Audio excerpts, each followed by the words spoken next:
I see it all the time. This is a very common mistake that most salespeople, leaders, influencers all have in common. They all make this, and it's because they're so stuck in the parameters of their own ego. They make it about themselves. They make it about me, how I want to feel, what type of experience I want to feel. When in fact, being a salesperson or being a leader or even romantic interest is about creating positive experiences so that people have a reason to do what you want to say.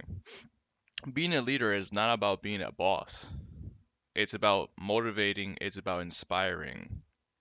People think that power and leadership they go together. And yes, while that is true, power is a part of leadership. Also, another part of leadership is being charismatic, being confident, inspiring people, encouraging people. So oftentimes people look in the movies and they see certain ideas about what it means to be a leader, and they get the wrong idea about what it means to be a leader because everyone says be a leader and not a follower, but they forget that the only reason why a follower we even follow in the first place is because they're benefiting from the social interaction, from the social environment or whatever. The follower will only follow if there is a benefit. The follower will lose interest quickly, especially if there is no positive benefit, because they're going to be thinking to their heads, well, what's in it for me? Why am I even here? I'm giving this person all my money and they're not solving any of my problems, they're just adding more problems to me. Or I'm going to this person to fix my problems and I'm not getting any benefit out of this. It doesn't make any sense. Like if you go to any store, you buy a product and you get a product, but you give them the cash and then you get the product in return.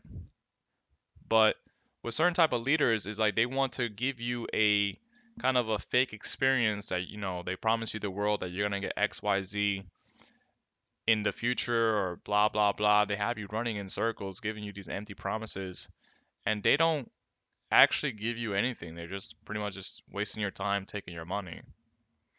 And you see this in like kind of like in cults, multi-level marketing groups. Although I will say this, multi-level marketings are actually not bad for beginners.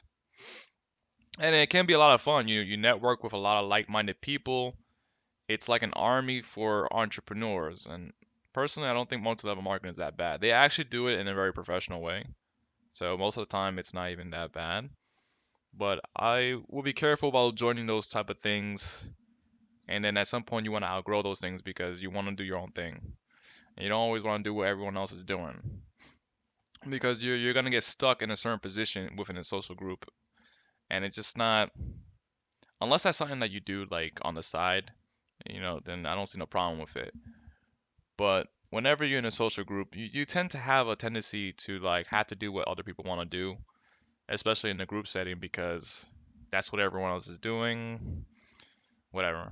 Anyways, if you're a leader or if you're a salesperson, the goal is to make the other person feel better, to add value to their life. Whatever it is that you do, they gotta want what you're offering. You can't just go over there and make them buy what you want. You can't just go up to them and say, oh, buy this product because I said so. You can't just go up to them and say, well, I feel like this product will make you happier, so you should buy it.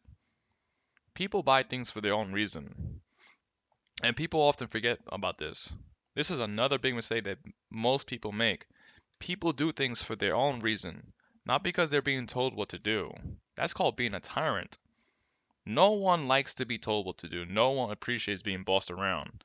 The only time in any social setting where this is appropriate is in a job where you are getting paid to be told what to do, where you're getting paid as an intern or you're getting paid as an employee by your boss to be told what to do. In a social setting where it's more about fun, no one appreciates being told what to do. So it's more about adding value, respecting people, and then just seeing how you can have fun in the social interaction. Outside of the workplace, socializing is really just about fun. And so many people are so selfish, so greedy.